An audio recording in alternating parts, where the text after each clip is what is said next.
할렐루야. 예, 좋은 아침입니다. 요즘 날씨가 너무 좋아요. 그렇죠? 계속해서 날도 선선하고 나들이 하기 참 좋은 것 같습니다. 예, 지금 코로나 때문에 한 2여 년간 교회가 모임도 잘 못 갖고 족구 이런 것도 못 하고 뭐 그랬던 것 같아요. 이제 조금 나라가 코로나의 이 팬데믹에서 좀 벗어나서 위드 코로나로 가게 되면 조금 더 자유로워지겠죠. 예, 그러면 우리 주일 오후에 운동도 하고 전도도 하고 하는 일들을 우리 함께 해나갔으면 좋겠습니다. 예, 우리가 일주일에 한 번 우리 함께 모여서 예배하는 것은 참 큰 의미가 있습니다. 왜냐하면 하나님의 나라는 예배를 통해 이루어집니다. 예배는 우리가 일주일에 한 번 모여서 드리는 예배도 예배이지만 예배를 통해 얻은 말씀을 들고 세상을 향하여 나아가는 우리의 삶도 예배입니다. 그래서 민수기에 보면은 우리가 예배하는 삶에 대해서 가르치시는데 또 레위기와 민수기에서 하나님께서 제사 드리는 제사 제도도 강조하시지만 그 이후에 강조하시는 게 뭐냐면 늘 성도들의 삶을 가르치시거든요. 너희가 예배자로서 이렇게 거룩한 삶을 살아야 된다. 너희가 하나님과 동행할 때는 이렇게 동행해야 된다라고 가르치십니다. 그래서 여러분의 삶이 날마다의 삶이 다 예배가 되시기를 예수님의 이름으로 축복합니다. 예, 우리 옆에 분에게 이렇게 인사할까요? 당신은 하나님의 예배자입니다. 그렇게 한번 인사하십시다. 예, 당신은 하나님의 예배자입니다. 예, 아멘. 네, 아무나 하나님 앞에 예배할 수 없어요. 예, 흠없고 거룩한 제물만이 하나님을 예배할 수 있습니다. 오늘 본문의 말씀에 보면 다윗의 이야기가 계속돼요. 그런데 다윗이 지금 신세가 어떻습니까? 도망자거든요. 도망자. 도망자들의 신세는 참 여러모로 힘들어요. 도망자가 다리 쭉 뻗고 자기는 정말 힘듭니다. 왜냐하면 끊임없이 누가 나를 고발할지 모르고 또 어디서 적들이 튀어나올지 몰라요. 그러니까 도망자는 늘 불안감에 쌓여 있고 또 늘 경계를 하며 살아가죠. 그러니까 잠도 제대로 못 자요. 잠도 제대로 못 자는 거예요. 여러분 잠 못 자는 괴로움이 어떠신지 아십니까? 제가 고등학교 때 고3 때 그 스파르타식 기숙사, 그러니까 학교에서 운영하는 그 기숙학원에 있었어요. 그래서 이 명칭을 학습실이라고 했는데 저희 학교는 약간 질이 떨어지는 학교라서 전교생 중에 한 반, 이과 한 반, 문과 한 반만 대학 보내는 학교예요. 그리고 나머지 8반은 주중에는 공고로 가요. 출석을 안 해요, 아예. 공고로 가고 주말에만 토요일 날 출석부 도장 찍으러 오고 그랬던 학교입니다. 위탁교육을 했었어요. 그러니까 학교가 조금 공부에 신경을 많이 못 쓰는 학교 중에 하나였지만 그래도 그 질이 떨어지지만 그 사람들이라도 대학 보낼 사람 모아가지고 따로 교육시켰습니다. 거기 제가 있었는데 그러다 보니까 이제 밤에 저녁 7시가 되면 9시가 되면 자율학습이 끝나고 이제 학습실 자기 자리로 가서 이 독서실 있지 않습니까? 지금도 독서실이 있나요? 예, 이렇게 요만한 딱 책상이에요. 그리고 위에는 사물함이 딱 있고 밑에도 뭐 이렇게 뭐 넣을 수 있게 돼 있고 책상이 있고 옆에 막혀 있지요. 그게 교실 하나를 이렇게 터가지고 사방을 독서실 책상을 딱 갖다 놓고 가운데 선생님이 딱 앉아 계세요.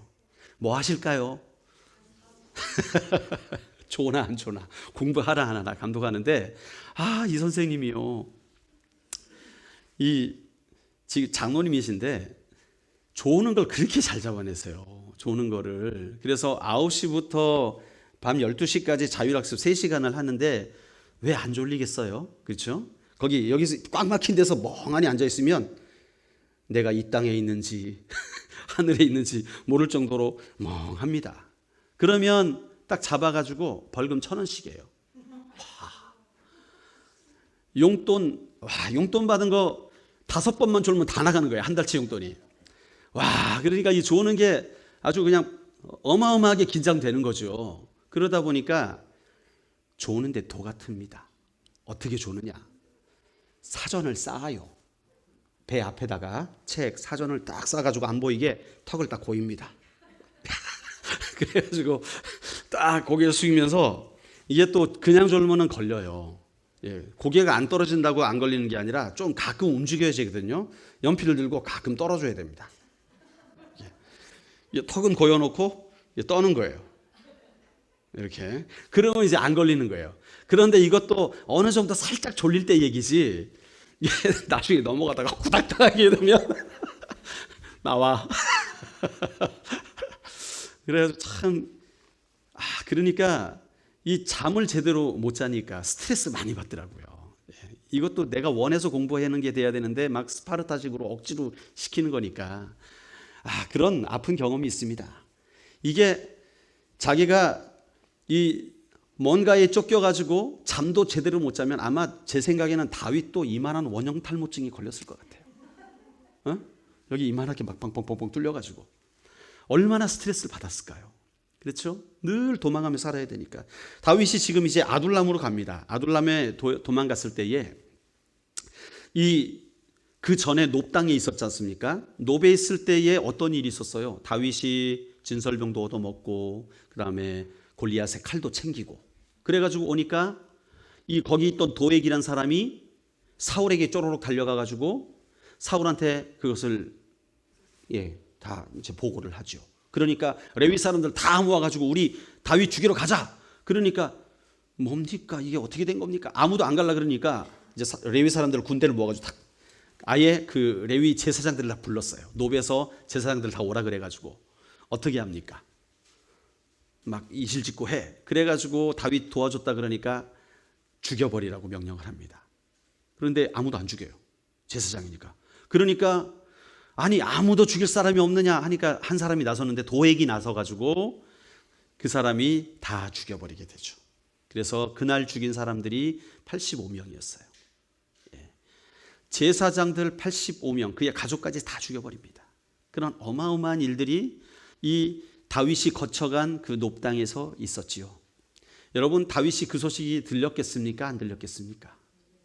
들렸지요. 성경에 보니까 그 놉 땅에 살던 제사장의 아들 한 사람 아비아달이 극적으로 도망을 쳤어요. 다 죽었는데 몰살을 당했는데 이 아비아달 한 사람이 제사장이었어요. 그도 극적으로 도망을 쳐가지고 이 다윗이 있는 아둘람에 도착을 해요. 그래서 다윗에게 다 보고를 합니다. 다윗이요, 지금 도액이 와가지고 우리 가족들 다 죽이고 다 죽였습니다. 그러니까 그 이야기를 듣고 다윗이 뭐라 그럽니까? 우리 22장 22절에 다윗이 고백이 나와요. 그날에 에돔 사람 도액이 거기 있기로 그가 반드시 사울에게 말할 줄을 내가 알았노라. 이게 다윗의 고백이거든요. 그때 맞아. 그때 놉 땅에 갔을 때 우리가 그 제사장의 도움을 받게 될 때 도액이 있었어. 거기 내가 봤어. 내가 본 것 같아. 그 사람이 그랬구만. 내가 그럴 줄 알았어. 야, 참 못됐네. 그때 그 사람을 처단했어야 되는데. 다윗이 후회를 하는 거예요. 내 아버지의 모든 사람이 죽은 것이 다 누구 탓이다? 내 탓이다. 그때 도액을 처단했었어야 되는데. 여러분, 여기 다윗의 한탄을 보면 놉에서 다윗이 이미 이 도액과 사울이 연결고리가 있어가지고 문제가 일으킬 가능성이 있다는 걸 낌새를 챘었다는 거예요. 여러분, 여기서 우리가 기억해야 될 게 있어요. 다윗은 그 낌새를 챘음에도 불구하고 설마 별일이 있겠어? 그냥 그것을 무시하고 지나갔지요. 그렇죠? 오늘 고백을 보면 분명히 그래요. 그 22절에 보니까 그날에 에돔 사람 도액이 거기 있기로 그가 반드시 사울에게 말할 줄을 내가 알았노라. 그때 도액을 받고 그가 사울에게 가서 고발할 것을 그런 느낌이 있었어요. 그러지 않을까 하는 느낌이 있었어요. 그런데 그걸 그냥 내버려 뒀던 것이죠. 그러니까 그 설마하고 내버려두는 마음에 그 결과가 어떤 결과를 가져왔습니까? 제사장과 그의 가족들 85명이 학살을 당하는 결과를 낳았습니다. 여러분, 하나님은요, 우리 인생 가운데 우리가 살아갈 때 자주 말씀하십니다. 하나님은 당신의 백성들에게 우리가 알아들을 수 있는 통로를 통해서 언제든지 말씀하실 수 있는 분이십니다. 그래서 때때로 주님은 우리가 말씀을 읽을 때에 말씀을 깨닫게 해주심으로 우리에게 말씀하실 때가 있고, 때때로 우리 머릿속에 생각을 주실 때도 있어요. 우리가 갑자기 어떤 생각이 들어, 가만히 있어, 내가 이 사람을 만나봐야 되나? 라는 어떤 생각이 들 때가 있지요. 예, 갑자기 불현듯 들 때가 있습니다. 그때에 우리가 어떻게 반응을 해야 되느냐? 아, 이것이 하나님의 음성이 아닐까라고 질문을 해봐야 되는 거예요. 어떤 느낌이 감지되었을 때, 그냥 평상시와 다른 어떤 작은 느낌들이 있지 않습니까? 그럴 때에 하나님 앞에 나가서 반응을 했어야 하는 거예요. 만약에 그때 다윗이 도액이 있는 걸 봤어요. 그러면 하나님, 저 도액이 좀 찜찜한데 어떻게 해야 됩니까? 라고 물었어야 하는 거예요. 그런데 그때 다윗은 도액이 있네. 왜 있지? 그리고 그냥 지나가 버린 거예요. 예. 그 결과가 엄청난 결과를 낳았던 것이죠. 여러분, 그래서 우리가 우리의 마음에 이랬으면 좋겠다라는 어떤 마음이 들게 될 때 그 마음에 떠오르는 생각이 과연 내 생각인지 하나님의 생각인지 우리가 분별할 필요가 있다는 것입니다. 그래서 여러분, 때때로 하나님은요, 아주 세미한 음성으로 말씀하세요. 세미한 음성이 뭐냐 하면 그냥 위승아 안녕 이렇게 말씀하신다는 세미한 음성이 아니라 우리가 이게 하나님의 말씀이신지 아닌지 약간 헷갈릴 수 있는 그러한 음성으로 우리에게 말씀을 하실 때가 있더라는 거예요. 그때에 우리가 해야 될 태도가 뭐겠습니까? 하나님, 이것이 주님이 원하시는 말씀이십니까? 하나님이 원하시는 생각입니까? 주님께서 나에게 이걸 하라고 말씀하시는 겁니까? 라고 기도의 자리로 나가야 된다는 말입니다. 그게 하나님의 음성을 듣는 법을 훈련하는 방법 중에 하나예요. 자, 근데 다윗 같은 경우에는 그걸 놓쳐버리게 될 때에 엄청난 참사가 이어졌어요. 그때 그렇게 할 걸. 여러분, 우리 인생 가운데 이 껄이 사라져야 됩니다. 그렇지요? 껄 많이 할수록 인생이 후회스럽잖아요. 그때 땅 사놓을 걸. 내가 그때 살라 그랬었는데. 내가 그때. 여러분, 껄이에요, 다. 예. 껄 하는 생각이 들었을 때 내가 이걸 살까 말까. 그때에 뭘 해야 되는 거예요? 하나님께 물어봐야죠. 하나님께 여쭈어보고 응답을 받아야죠.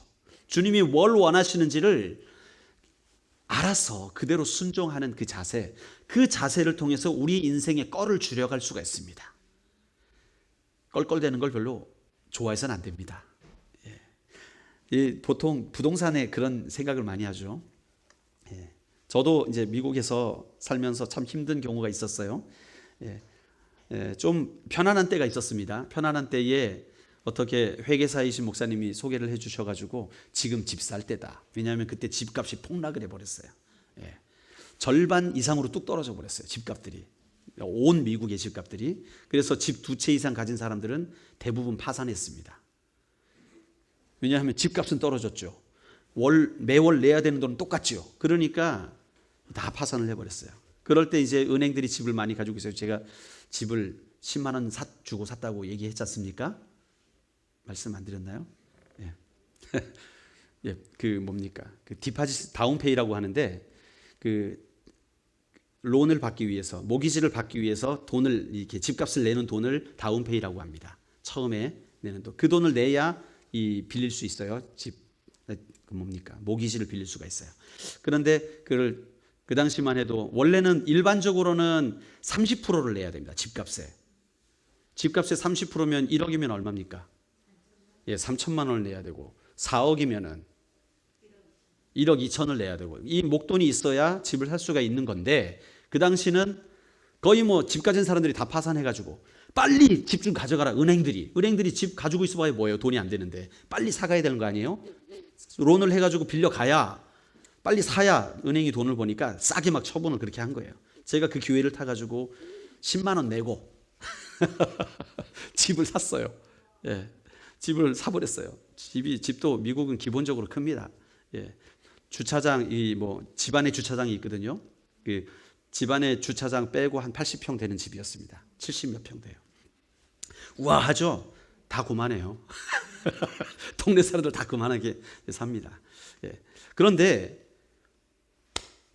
한 6년 뒤에 제가 어려워졌어요. 너무 어려워진 거예요. 그래가지고 그때 제가 일하던 직장에서, 그때 방송국에서 일할 때였는데 방송국이 어려움을 경험해가지고 제가 6개월간 월급을 못 받았어요. 야, 이게 1개월은 참아요. 2달 넘어가니까 감당이 안 되는 거예요. 2달 넘어가니까. 근데 이제 어떻게 해서라도 방송국을 살려보자 하는 어떤 사명, 기독교 방송국이 여기 있으니까 더 살려보자. 그 지역 방송이었거든요. 그랬는데 결국에는 안 된 거예요. 잘 안 된 거예요. 그래서 저는 6개월치의 월급을 못 받게 되고, 그때 또 하필 다니던 교회에서도 사례비가 안 나온 거예요. 와, 앞으로 막히고 뒤로 막히고 위로 막히고 밑으로 막히고. 그러니까 어떡합니까? 카드를 쓸 수밖에 없잖아요. 이 카드가요, 이자가 되게 잘 붙어요.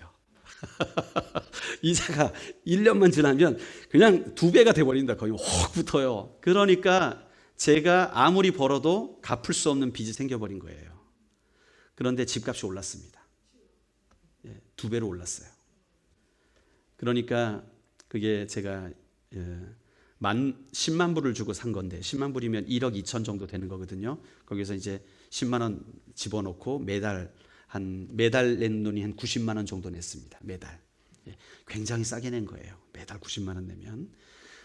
그런데 제가 어쩔 수 없이 그 집을 파니까 빚 해결하고, 그 다음에 부모님 선물 드릴 것 좀 하고, 딱 한 번 여행할 돈이 생기더라고요. 그만큼 남더라고요. 그래서 청산을 다 해버리고 가족들끼리 여행이나 했습니다. 그래가지고 돌아다녔어요. 막 미국을 돌아다니고 막 여행하고. 그리고 이제 끝난 거예요. 그 다음이 문제죠. 이제 여기까지는 좋잖아요. 그 다음 어떻게 되겠습니까? 집이 없으니까 집을 얻어야 될 거 아니에요. 월세로 들어갑니다. 월세로 들어가는데 돈을 이제는 160만 원을 내야 되는 거예요. 남의 집에 없어지는 돈이. 그전에는 내 집에 내 돈이 되는 집에 그냥 90만 원씩 넣으면 됐었는데, 이젠 남의 집에 들어가서 160만 원을 이제 그냥 버리면서 살아야 되는 거였어요. 그러니까 이제 어떤 생각이 들까요? 한 1년 사니까 안 팔 걸. 그렇잖아요. 그런데 안 팔 수가 없는 상황이었지요. 우리가 이런 인생의 아픔들을 겪을 때가 많아요. 사실은 그때 중요한 결정을 해야 될 그때에 우리는 어떻게 해야 되느냐, 하나님께 여쭈어 봐야 된다는 거예요. 그냥 내 생각대로 판단하지 말고, 그냥 지나치지 말고, 그러한 센스가 오게 될 때에 여쭤봐야 된다는 거예요. 다윗이 첫 번째 그 도액을 봤을 때 그냥 지나쳤어요. 그걸 통해 엄청난 결과를 낳았던 거죠. 여러분, 이스라엘 백성들이요, 바란 광야에서 출애굽을 하고 이제 시내산에서 계명을 받고 바란 광야까지 3일 길을 걸어갔습니다. 그 앞에서 하나님이 명령을 하십니다. 너희는 가나안 땅으로 올라가라. 내가 너희에게 저들을 붙여주겠다. 그런데 백성들이 지금요? 잠깐만요. 우리 사람을 뽑아가지고 정탐꾼을 세워가지고 좀 이렇게 둘러보고 오는 게 하는 게 어떻겠습니까? 그냥 올라갔다가 우리가 무슨 일이 있을 줄 어떻게 합니까? 그러니까 모세가 그 얘기를 듣고 좋게 여겨요. 사람들의 그 얘기를 듣고. 그래가지고 사람을 12명을 뽑아가지고 보내잖아요. 40일 동안 정탐하게 했는데 결과는 어땠습니까? 그 땅이 어마어마하게 비옥하긴 한데 거긴 거인들 산다. 군인들, 대단한 사람들 산다. 우리 게임 안 된다. 다 죽는다 우리. 그래서 백성들이 그날 밤에 울면서 하루 종일 원망을 하는데, 밤새도록 원망을 합니다. 하나님을. 그러니까 하나님께서 진노하시죠. 우리를 여기까지 와가지고 우리를 여기서 다 죽이려고 하십니까? 이러니까 하나님에 대해서 막 손가락질 했을 거예요. 그러면서 반역을 하니까 하나님이 그래? 그러면 너희가 말한 대로 거기서 다 죽여줄게. 그래가지고 전체를 다 죽여버리시려고 하나님이 그러세요. 모세야, 내가 너를 통해서 새로운 민족을 세우겠다. 이 백성들을, 나를 반역한 백성들을 다 없애버리겠다. 그러니까 모세가 아이고 그러시면 안 됩니다 해가지고 이제 결국에는 하나님이 그래 오케이 용서해 주겠다. 모세의 기도를 들으시고 용서해 주는데, 대신에 지금 나에게 정면으로 반역한 그 사람들, 그 정탐을 다녀왔던 사람들, 그 사람들 말 듣고 막 난리를 쳤던 그 사람들은 결코 가나안 땅에 들어가지 못한다. 그래가지고 그날 반역자들을 하나님께서 치시잖아요. 그래서 많은 사람이 죽었어요. 그 얘기를 모세가 백성들에게 전달하니까 백성들이 아이고 그때 올라갈 걸, 하나님이 올라가라 할 때 올라갈 걸, 우리가 이 땅에서 다 죽는다고, 광야에서 다 죽는다고, 아 올라갈 걸 하면서 어떡합니까? 우리 지금 올라가 버립시다 그냥. 에? 우리 광야에서 죽지 말고 지금 올라가 버립시다 해가지고 올라가는데 모세가 말리죠. 야 안 된다, 이미 늦었다, 하나님이 너희와 함께 안 하셔, 올라가면 안 돼 하는데 아니에요 올라갈 거예요 해가지고 갔다가 어떻게 됩니까? 다 죽습니다. 대패를 해요. 껄하다가. 여러분, 순종은 때가 있습니다. 순종은 때가 있어요. 하나님께서 말씀하실 때 우리는 이런 표현 많이 하잖아요. 제가 여건만 되면 순종하겠습니다. 제가 형편이 좀 나아지면 순종하겠습니다. 그러나 성경은 분명히 말씀합니다. 순종은 때가 있다. 때가 있다라는 거예요. 다윗이 노베에서 도액을 보았을 때 그때 하나님께 물었어야 되는 거예요. 그냥 두었다가 엄청난 결과를 맞이하게 된 거예요. 순종은 때가 있어요. 다윗이 아무리 땅을 치고 나 때문에 그랬다고 후회를 해봐도 그 제사장들, 죽은 사람들은 살아나지 않습니다. 여러분, 그래서 다윗은 그때 이후로 그와 함께하는 모든 사람들을 내가 더 잘 보호해야겠구나, 내가 마주치는 사람들 그냥 대해서는 안 되겠구나 하는 마음을 다부시게 돼요. 그래서 그랬는지 오늘 본문에 보면 다윗에게 사람들이 와서 말하는데 블레셋 사람이 그 일라를 쳤다는 거예요. 그 일라에 이스라엘 사람들이 살고 있었거든요. 작은 성인데 거기는 이렇게 성벽도 있고 이렇게 문 잠글 수 있게 돼 있는 그런 성이었던 것 같아요. 그런데 블레셋이 쳐가지고 곡식들을 다 가져갔다는 거예요. 그러니까 이 사람들이 다윗에게 와서 좀 도와달라고 요청을 합니다. 그 당시에는요, 강한 사람들이 약자들에게 와가지고 이렇게 음식물 탈취해가는 것이 일반적인 것이었습니다. 그러니까 늘 우리나라도 그랬잖아요. 우리나라도 그 서민들이 열심히 일하면 양반들이 다 가져가고, 또 그 우리나라가 열심히 일하면 청나라에서 또 다 가져가고, 뭐 이런 일들 많았지 않습니까? 늘 조공을 드려야 했고. 그 당시에도 뭐 힘이 있으니까 블레셋이 최첨단 무기를 가지고 있는 사람들이었거든요. 철기 문화를 이미 가지고 있는 사람들이었습니다. 청동기 시대에. 그만큼 그러니까 이스라엘에서도 뭐 이렇게 괭이를 만든다든지 칼을 만든다든지 하려 그러면 블레셋 가서 만들어 달라 그래야 되는 거예요. 그만큼 강력한 나라였습니다. 이스라엘 전체에 칼 든 자가 2명밖에 없었잖아요. 요나단하고 사울 2명. 나머지는 다 칼이 없이 뭘로 했을까 모르겠어요. 어쨌든 그 블레셋이 지금 그 일라의 모든 이 탈취물들을 가져가 버렸어요. 다윗이 그 얘기를 듣고 놉 땅이 생각나는 거예요. 놉에서 이런 얘기를 들었다는 것은 뭔가 하나님이 나에게 요청하신다는 거 아니에요. 그렇죠? 놉 땅에서는 어떻게 했어요? 도액을 봤을 때 그냥 뭐 그런가 보지 지나갔었는데, 그랬다가 그 사람들 다 죽은 게 기억나면서 내가 하나님께 물어봐야겠다. 그래서 하나님께 물어봅니다. 2절에 보니까 내가 가서 이 블레셋 사람들을 치리까? 그렇게 묻잖아요. 그러니까 하나님이 뭐라 그러십니까? 가서 블레셋 사람들을 치고 그 일라를 구원하라. 그렇게 말씀을 하세요. 하나님의 음성을 정확히 들었습니다. 그러면 어떻게 하면 됩니까? 그렇죠. 그냥 가면 되는 거예요. 그런데 다윗이 또 백성들은 어떻게 생각할까? 백성들이 뭐라 그러는지 아세요? 백성들이 뭐라 그럽니까? 왜? 3절에 보니까 다윗의 사람들이 백성들이죠. 그에게 이르되 보소서 우리가 유다에 있기도 두렵거든. 하물며 그 일라에 가서 블레셋 사람들의 군대를 치는 일이니까. 지금 우리는 도망자입니다. 다윗. 다윗이요. 우린 도망자 아닙니까? 지금 그런데 우리가 가만히 있어도 위험한데 우리가 나서가지고 그 어려움 당한 사람들 도와주다가 사울이 오면 어떡합니까? 우리 다 죽게 되는 거 아닙니까? 이렇게 말하는 거예요. 여러분 지금 이 다윗의 사람들이 바라보고 있는 건 뭐냐면 하나님의 말씀이 아니라 자기들의 처한 상황을 보고 다윗에게 얘기하는 거예요. 그런데 그들의 다윗을 설득하는 말이요, 논리적이에요. 그렇지 않습니까? 예. 여러분 지금 보세요. 그일라를 구원하겠다는 다윗의 입장에 대해서 브레이크를 거는데 왜 브레이크를 걸어요? 자, 먼저 본인이 먼저 도망자예요. 다윗은 도망자잖아요. 자, 두 번째 문제가 뭐예요? 장애물이 있어요.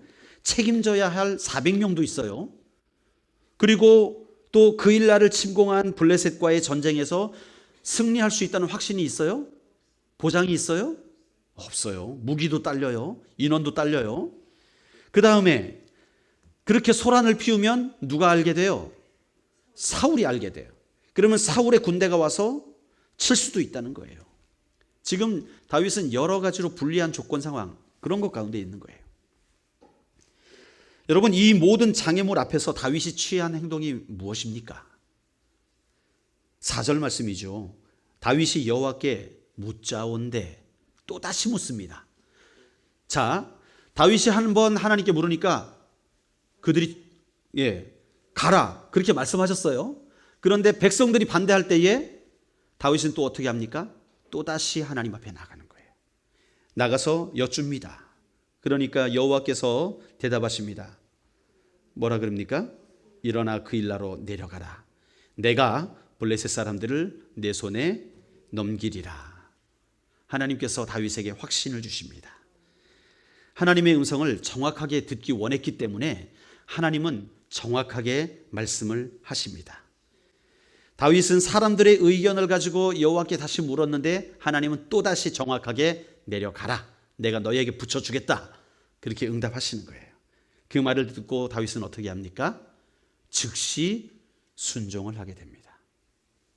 즉시 순종을 하는 거예요. 사람들을 데리고 그일라로 갑니다. 그리고 그일라로 가서 블레셋에게 빼앗겼던 모든 것들을 다 찾아가지고 되돌려주고 그일라 사람들을 다 구원시킵니다. 여러분, 이게 바로 다윗이 즉시 순종한 결과였어요.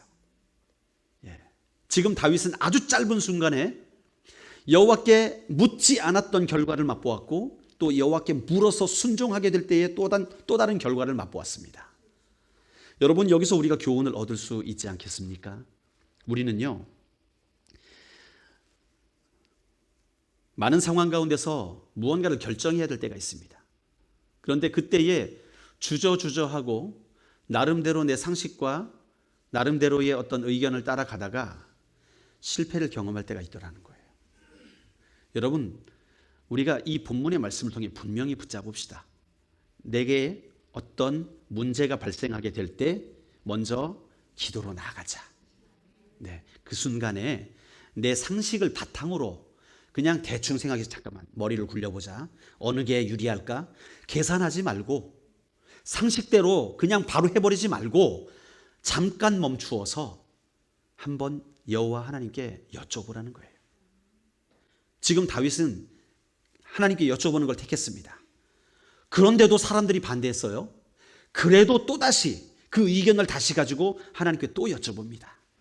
그럴 때에 하나님은 그에게 확신을 주셨고 그 확신대로 나가게 됐을 때에 하나님께서 다윗과 함께 하시게 되는 것이죠. 전 그윌라 사람들을 다 구원하고 그 땅에 평화를 오게 했던 것이죠. 여러분, 그런데 또 문제가 발생해요. 여기서 끝나면 좋겠는데 무슨 문제가 발생합니까? 어떤 사람이 또 꼬발려요. 가는 곳마다 이 도액 같은 사람이 있어요. 또 다윗이 그일라에 왔다는 소식을 누구에게? 사울에게 말하는 거예요. 그러니까 사울이 박수를 칩니다. 이야, 여호와 하나님께서 나에게 기회를 주셨다. 하나님을 잘 갖다 붙여요. 여호와 하나님께서 나에게 기회를 주셨는데 어떤 기회요? 지금 다윗과 그의 무리들을 싸그리 잡아가지고 죽일 수 있는 기회. 야, 하나님 감사합니다. 감사 기도를 올린 것 같아요. 그래가지고 그일라, 그 땅을 내가 잘 알지. 그 땅은 한번 들어갔다가 밖에서 문 딱 잠그면 못 나오는 땅이야. 잘 됐어. 자, 가자 해가지고 군사들을 다 모아가지고 온 나라의 군사들 다 모이라 그래가지고 인해 전술로 그일라를 포위하러 갑니다. 다행히도 그들이 오기 전에 다윗에게 이 첩보가 전달이 돼요. 이런 위기의 때에 여러분 다윗의 위대함이 여기 드러나는 거예요. 자, 상황을 보십시오. 상황이 지금 그일라를 구한 상황이에요. 그렇죠? 그러면 그일라 사람들이 다윗에게 뭘 하고 있을까요? 감사하고 있겠죠. 그렇죠? 그일라 사람들이 똘똘 뭉쳐가지고 다윗의 편이 되지 않겠습니까? 그게 상식이잖아요. 그렇죠? 안 그렇겠습니까? 우리를 구원하신 구원자인데, 저 블레셋 손에서 지금 방금 우리를 건져줬고, 우리의 생명을 건져줬고, 생명의 은인이잖아요. 예. 그런데 사울이 오게 된다는 소식을 들을 때 당연히 우리가 변호를 해줘야지. 이게 상식 아닐까요? 제 상식입니까? 은혜를 입었으면 생명의 은혜를 입은 거 아니에요. 그러니까 그일라 사람들은 적어도 다윗 앞에 딱 서가지고 사울 왕이시여, 안 됩니다. 2차 저차에서 우리를 이렇게 선대했는데 다윗을 죽이면 되겠습니까? 그일라 사람들이 딱 바리케이트를 쳐가지고 사울 앞에서 변호하는 장면이 딱 그려지는 거죠. 그런데 이런 상황에서도 다윗은 그 상식대로 판단하지 않습니다. 어떻게 합니까? 또 물어요. 여호와 하나님께 또 묻습니다. 어떻게 묻습니까? 함께 있던 제사장 아비아달을 불러가지고 에봇을 가져와라. 여기 에봇이 제사장의 옷이거든요. 대제사장이 입는 옷이에요. 여러분 그림 보셨습니까? 이렇게 예쁜 청색, 자색, 홍색 실로 짠 옷인데 여기 흉패에는 12보석이 달려있고 또 그 비싼 청색 실로 그 흉패를 딱 이렇게 고정을 시키고 하는 그 에봇이에요, 그게. 그런데 이 에봇이 때때로 하나님의 뜻을 구할 때 이 안에 흉패 안에 주머니가 있어가지고 우림과 둠밈이라는 것을 넣어둡니다. 그래가지고 하나님의 뜻을 물을 때 하나님 이렇게 할까요? 저렇게 할까요? 예스 할까요? 노 할까요? 하게 될 때에 거기 손을 넣어가지고 꺼내면 예스 혹은 꺼내면 노 이렇게 해서 하나님의 뜻을 분별을 했습니다. 그게 이제 레위기에 나오죠. 자, 그런데 에봇을 가져오라 그래가지고 이제 다윗이 하나님께 질문을 하는 거예요. 이 질문을 보면 예스 노 질문이에요, 다. 자, 다윗이 묻습니다. 이스라엘 하나님 여호와여, 10절 말씀. 나 때문에 이 성읍을 멸하려고 그일라로 내려오기를 꾀한다함을 주의 종이 분명히 들었나이다. 그일라 사람들이 나를 그의 손에 넘기겠나이까? 주의 종이 들은 대로 사울이 내려오겠나이까? 이스라엘의 하나님 여호와여, 원하건대 주의 종에게 일러주시옵소서. 과연 사울이 나를 정말 잡아 죽이러 오겠습니까? 가르쳐 주세요. 하니까 여호와께서 대답하십니다. 11절 마지막에 그가 내려오리라. 예스 하신 거예요. 이제 아마 예스라는 걸 꺼낸 것 같아요. 근데 이게 우림이 예스인지 둠밈이 예스인지 몰라요. 그냥 성경에 그냥 우림과 둠밈으로 판단한다 그랬기 때문에 추측을 하는 것이죠. 어쨌든 예스라고 하나님이 대답하시는 거예요. 아이고, 사울이 잡으러 오는 거예요. 자, 여기서 사울이 죽이러 온다는 것을 알게 되었을 때 다윗이 또 물어요. 12절에 그일라 사람들이 나와 내 사람들을 다윗의 손에 넘기겠나이까? 여러분 여기서 우리는요 다윗이 얼마나 하나님의 뜻을 먼저 원했는지를 발견해요. 아까 말씀드렸듯이 우리들의 상식은 뭡니까? 적어도 그래도 그일라 사람들은 지금 우리가 구해줬잖아요. 정말 생명 바쳐서 모든 희생을 감수하면서 구해줬잖아요. 그럼 그일라 사람들은 어떻게 해야 됩니까? 당연히 우리를 변호해 주겠지. 그러면 이거는 상식으로 깔고 이 상태에서 우리가 어떻게 사울의 군대를 맞이할까요?를 물어야 될 것 같은데 다윗의 질문은 어때요? 그일라 사람들이 우리를 넘겨주겠습니까? 라고 묻는 거예요.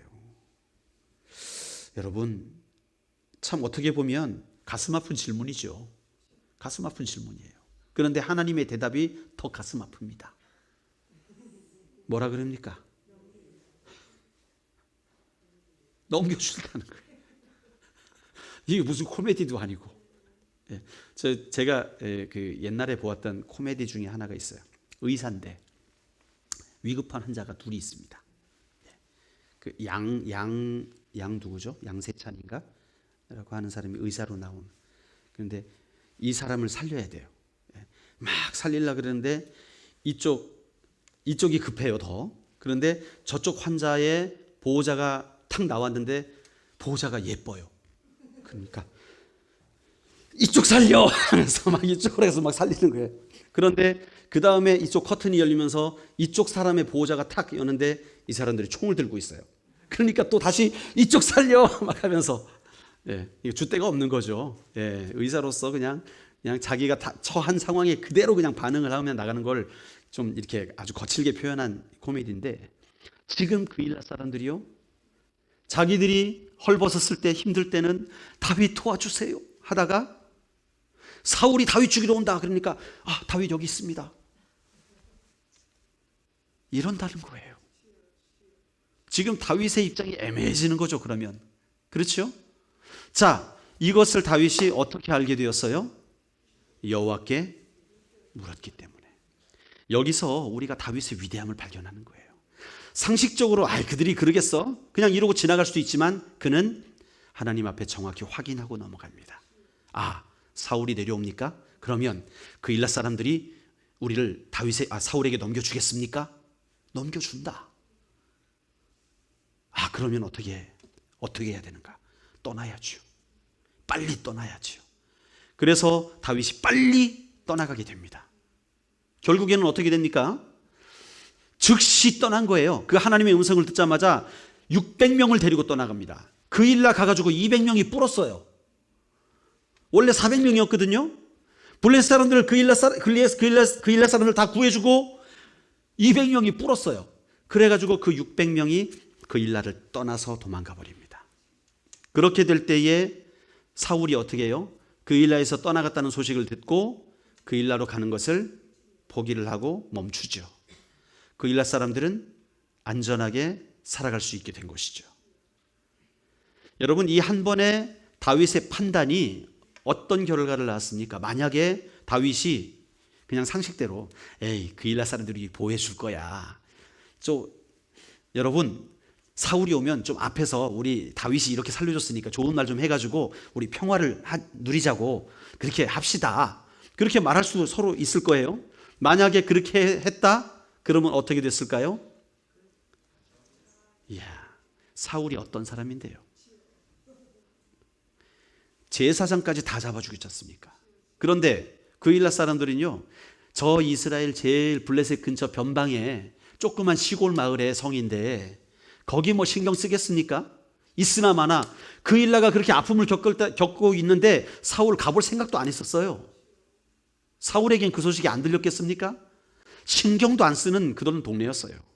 그렇다면 그들이 다윗을 변호하자고 이렇게 막아서게 될 때에 사울이 어떻게 했을까요? 노블 생각하면 다 죽여버렸을 거예요. 그러나 다윗이 그 노베의 아픈 추억이 아니죠. 그 아픈 쓰라린 그 기억을 하고 하나님께 계속 여쭈는 거예요. 하나님 어떻게 할까요? 어떻게 할까요? 어떻게 할까요? 결국에는 그가 빨리 그 600명의 사람들을 데리고 떠나버리게 돼서 사울이 더 이상 그 그일라에 다가오지 못하도록, 그래서 그 사람들을 안전하게 보호하게 되는 그런 결론을 가져오게 되는 것이죠. 여러분, 다윗의 이 즉각적인 순종이 이런 아름다운 열매를 맺게 되었던 거예요. 어떻게 보면 성경에서는요, 의도적으로 이 순종의 타이밍을 강조하고 있습니다. 다윗이요, 그 하나님의 음성을 듣고 이 그일라 사람들한테 어떻게 우리를 넘겨줄 생각을 해 이 사람들아 하면서 뭐 다툼을 했다든지 시간을 끌었다든지 하면 아마 때를 놓쳤을 수도 있어요. 그러나 그런 거 하나도 하지도 않고 다윗은 바로 떠나버렸습니다. 즉시 순종한 거예요. 즉시. 여러분, 순종은 언제나 즉시 하라고 성경은 말씀합니다. 아브라함이 하나님의 음성을 듣고 이삭을 드리게 될 때 그는 그 다음날 바로 짐 싸서 이삭을 드리러 갑니다. 즉시 순종하는 것이죠. 모세가 하나님의 음성을 듣고 순종하여 지팡이를 들 때 홍해가 갈라졌습니다. 하나님의 음성을 듣고 즉시 반석을 칠 때 반석에서 샘물이 솟아났습니다. 에스더가 모르드게의 말을 듣고 하만이 이스라엘 사람들 다 죽이게 생겼다라는 말을 듣게 되었을 때에 그가 죽으면 죽으리라는 심정을 가지고 즉시 왕에게 나아가게 되었을 때에 하만이 오히려 장대에 달리고 이스라엘 백성들이 구원을 얻게 되는 역사가 있었습니다. 하나님은 언제나 하나님의 사람이 즉시 순종하게 될 때에 그를 통해서 하나님 사이즈의 일들이 일어나게 하십니다. 상식을 따라 형편이 되게 되면 그때 할게요.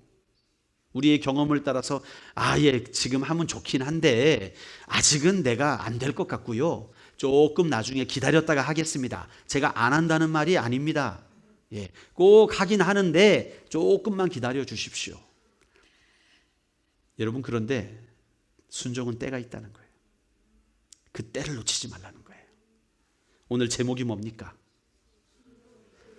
순종의 때를 놓치지 말아라. 성경은요, 너희가 한참 있다가 순종해라 라고 말하는 구절이 없어요. 즉시 순종하라 그럽니다. 즉시 순종.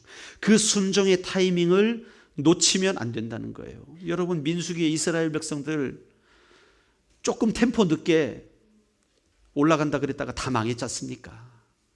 순종의 때가 있다는 거예요. 그 타이밍을 놓쳐서는 안 되는 거예요. 여러분, 순종은요, 좀 더 형편이 나아지면 하는 게 순종이 아닙니다. 순종은 분위기가 무르익을 때 하는 게 순종이 아닙니다. 순종은 조건이 될 때 하는 게 순종이 아닙니다. 순종은 타이밍이 있습니다. 순종은 즉시 하는 거예요. 다윗이 이 순종의 타이밍을 놓치게 되었을 때에 어떤 결과를 맞이했어요? 노베 85명의 제사장들이 처참하게 몰살을 당합니다. 그러나 다윗이 순종의 타이밍을 지키게 되었을 때 그일라 사람들이 안전하게 보호를 받습니다. 사울이 순종의 타이밍을 놓치게 되었을 때 그는 하나님으로부터 버림을 받게 되었죠. 순종에는 뭐가 있다고요? 때가 있다. 타이밍이 있다. 순종은 즉시 하는 것입니다. 때로 그 말씀이, 하나님의 말씀이 이해가 안 되어도 이해될 때까지 기다리는 게 아니에요. 때로는 그 하나님의 말씀이 나한테 별로 유익이 없어 보여요. 야, 이거 이렇게 바치려 하시면 이거 내가 가진 게 이거밖에 없는데 모자라는데? 안 되지. 내게 유익이 없게 들릴 때도 있어요. 때로는 하나님의 말씀이 우리의 삶에 엄청난 불안감을 줄 때도 있더란 말이죠. 그러나 그 상황 가운데 우리가 선택해야 될 것은 말씀을 들은 대로 즉시 순종하는 거예요. 즉시. 여러분, 한 가지만 말씀드리고 말씀을 마치도록 하겠습니다. 제가 작년 1월에 하나님께 음성을 들었어요. 예, 바로 그 교회. 새벽에 기도하다가 바로 그 교회. 예? 바로 그 교회요? 바로 그 교회? 이게 뭐지? 예. 저는 제 생애 가운데 그 하나님의 음성으로 딱 2번을 들었거든요. 저희 어머님 돌아가셨을 때와 이 바로 그 교회란 이름을 주셨을 때. 그래서 바로 그 교회? 바로 그 교회. 이 말씀이 뭘까? 이 교회 이름인 것 같은데 그러면 개척을 하려나 보다. 그래서 개척 준비를 했죠. 1월 달에. 개척 준비를 바로 했습니다. 그래서 개척을 하려면 개척 멤버가 필요할 거고 그 다음에 장소가 필요할 거고, 그렇죠? 그래서 이름은 하나님이 주셨으니까 고민할 거 없고 바로 그 교회란 이름으로 교회를 개척한다 뜻을 정하고 제일 먼저 한 게 도메인을 샀습니다. 도메인이 뭐냐 하면 홈페이지 주소. 예. 교회를 설립하게 되고 홈페이지를 만들어야 될 거 아니에요. 이 주소는 뺏기면 안 되니까 먼저 사놔야 되겠다. 그래서 홈페이지 주소를 먼저 사놓고 더 베리 처치라고 사놓고 장소를 알아보고 있는 가운데 있었는데 코로나가 터져버렸어요. 그래가지고 뭐 움직일 수가 없는 상황들이 발생하고 그러면서 지나다가 가을쯤에나 개척해야 될까 생각하고 있었는데 아버님이 돌아가시게 된 거죠.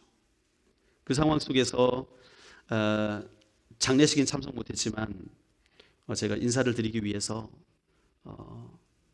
비행기를 타고 왔지 않습니까 그때? 예, 그러면서 하나님 앞에 기도하는 것이 있었죠.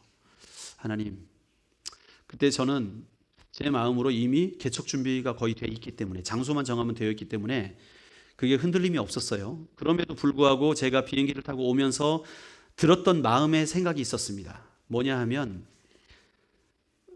저를 위해 기도한다는 소리를 들었거든요. 제가 우리 화평교회 성도들 가운데서 저를 위해 기도하시는 분들이 있다, 오래도록 모여서 기도를 했다라는 것을 듣고 제가 화평교회에 방문을 해야 되는데 하나님 저 뭐라고 할 말이 없습니다. 지금 미국에서 개척 준비를 하고 있는 제가 가서 기도 그만하세요, 안 하셔도 됩니다, 저 개척할 겁니다, 이 말을 어떻게 합니까? 하나님, 할 말을 주십시오. 제가 뭐라고 해야겠습니까? 하나님, 만약에 하나님께서 제가 화평교회 가기를 원하시거든 눈에 보이는 징조를 주시고 아니면 할 말을 주십시오. 그렇게 기도를 하게 되었던 거예요. 하나님께 물었습니다. 어떻게 해야 되는지. 그때 하나님께서 2주 뒤에 응답을 주신 거예요. 예, 이곳에 오라고 응답을 주셔서 저는 그 응답대로 그 임시 당회장 목사님이셨던 김원춘 목사님께 말씀을 드린 거죠. 그런데 말씀을 드렸는데 그 다음 날 황 목사 이제 신경 안 써도 된다, 이제 뭐라 그러죠? 제외되었다, 그렇게 말씀하시길래 아 그래요? 그러면 그게 하나님의 뜻이군요. 알겠습니다 하고 이제 미국으로 이제 들어가게 됐습니다. 그런데 그 다음 주일날 또 아니라는 거예요. 됐다는 거예요. 또 다시. 그래가지고 주님 뭡니까? 왜 됐다 안 됐다 그럽니까? 되려면 한 번에 그냥 딱 깔끔하게 한 번에 딱 돼야 되는데 왜 됐다 그랬다가 안 됐다 그랬다가 이거 뭡니까? 분명히 하나님은 온다고 됐다고 응답을 하셨는데 사람들이 됐다 그랬다가 안 됐다 그랬다가 말을 하는데 이 뭡니까 도대체 주님? 헷갈립니다. 그러나 뭐 됐다고 하니까 알겠습니다 하고 이제 서류를 준비했죠. 즉시 집을 내놨습니다. 살고 있던 집 다음 달에 저희 나가겠습니다 내놓고 이제 그때가 6월 초였으니까 6월 말이었으니까 7월 말에 나가는 걸로.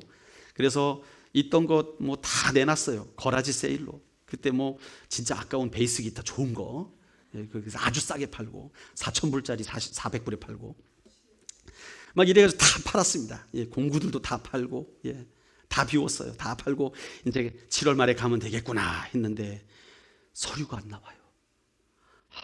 서류가 안 나오는 거예요.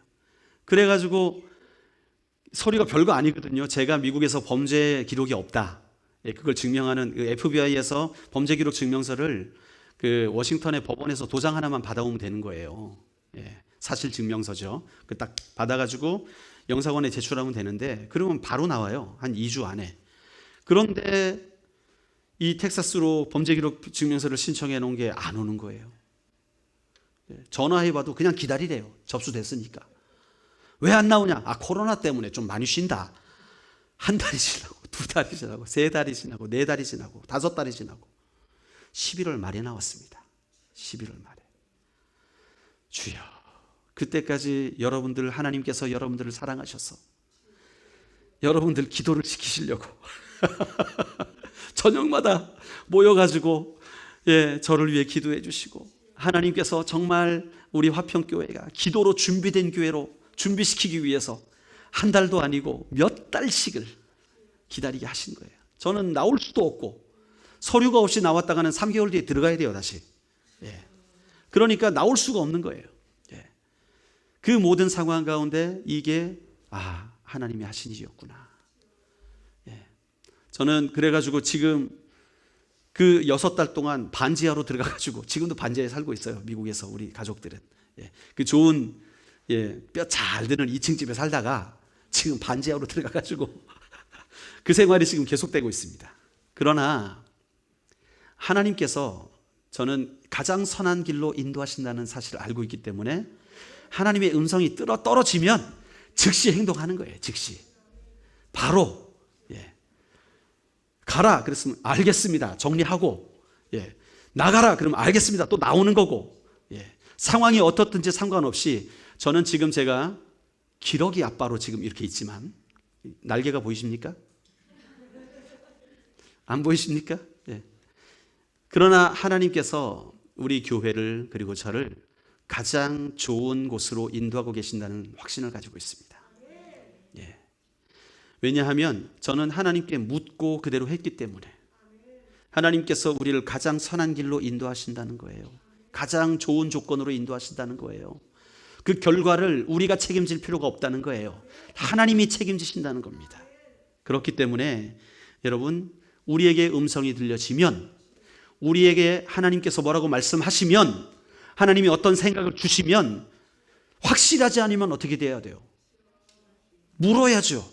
확실해질 때까지 물어야죠. 내가 막 주섬주섬 하지 말고 물으시고 그 말씀을 확실히 들려주시면 어떻게 해야 돼요?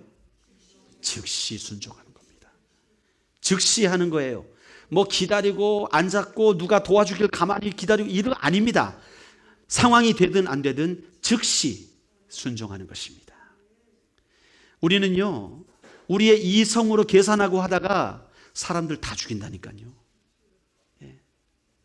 하나님의 뜻 묻지 않고 내 상식대로 판단하다가 껄껄하는 인생 된다니까요.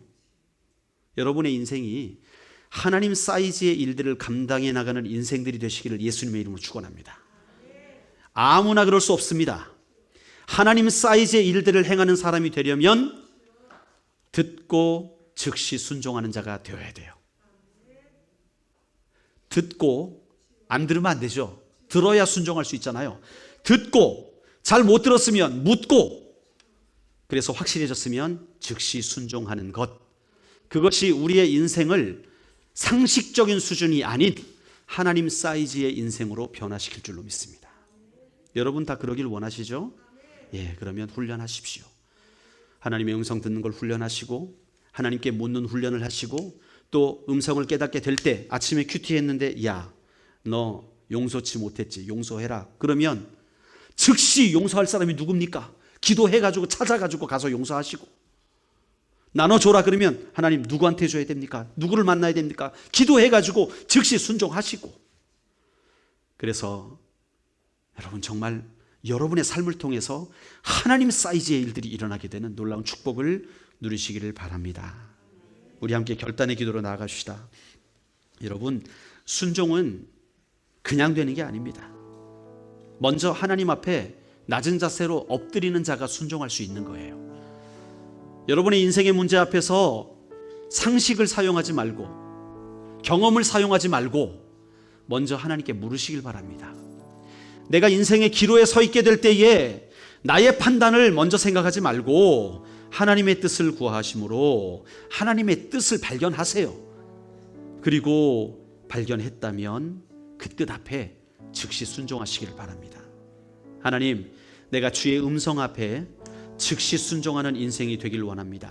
날마다 매일마다 주님의 뜻을 발견하며 그 뜻 가운데 순종하는 자가 되기를 원한다고 우리 함께 결단하며 기도로 나가시겠습니다. 하나님 아버지, 감사를 드립니다. 하나님, 오늘 이 시간 하나님의 말씀을 듣고 우리가 깨닫게 됩니다. 우리 인생 가운데 많은 인생의 어려운 상황 가운데서 우리가 때때로 그저 상식선에서 내가 생각을 하고 판단을 하고 하나님 잠시 멈춰 고민만 하다가 하나님, 그때 이렇게 할 걸 저렇게 할 걸 후회하면서 인생을 마무리하는 그런 어리석은 인생 되는 것이 아니라 다윗처럼 과거의 실패를 거울로 삼아서 내가 다시는 나름대로의 생각대로 판단하지 않으리라. 내가 반드시 주님께 묻고 반드시 주님의 뜻을 구하리라. 하나님이 말씀하시면 내가 반드시 순종하리라. 즉시 순종하리라 라는 그 믿음의 결단으로 우리 인생을 살아가게 하여 주심으로 말미암아 하나님, 우리 연약한 인생 가운데 하나님의 놀라운 일들, 하나님의 베푸시는 하나님 사이즈의 일들이 우리의 삶 가운데 풍성히 열매를 맺는 그런 귀한 인생이 되게 하여 주시옵소서. 할렐루야. 존귀하신 하나님, 감사를 드립니다. 하나님은 우리 인생을 지으신 창조주 하나님이시며 지금도 모든 만물 하나님의 그 지혜로, 하나님의 그 섭리로 다스리고 인도하시는 분이심을 우리가 믿음으로 고백합니다. 때때로 우리가 어리석어서 하나님을 의지하기보다 나의 상식과 나의 경험을 의지하여서 문제를 판단하고 설레발을 칠 때가 있었습니다. 하나님, 그러나 이제 우리가 말씀을 통하여 깨닫사오니 어떤 작은 문제라 할지라도 늘 주의 뜻을 먼저 구하고 분명하지 않으면 응답받을 때까지 기도하며 또 주님이 응답하시면 그 뜻 안에 믿음으로 즉시 순종할 수 있는 자 되게 하여 주셔서 우리들의 살아가는 인생 가운데 하나님의 강한 손이 개입하시고 하나님의 능력이 개입하여 주시고 하나님의 일들이 우리의 삶을 통하여 일어나게 되는 그런 하나님 사이즈의 인생이 될 수 있도록 우리를 인도하여 주시옵소서. 주께 감사드리며 예수님의 이름으로 기도드리옵나이다. 아멘. 우리 함께 자리에서 일어나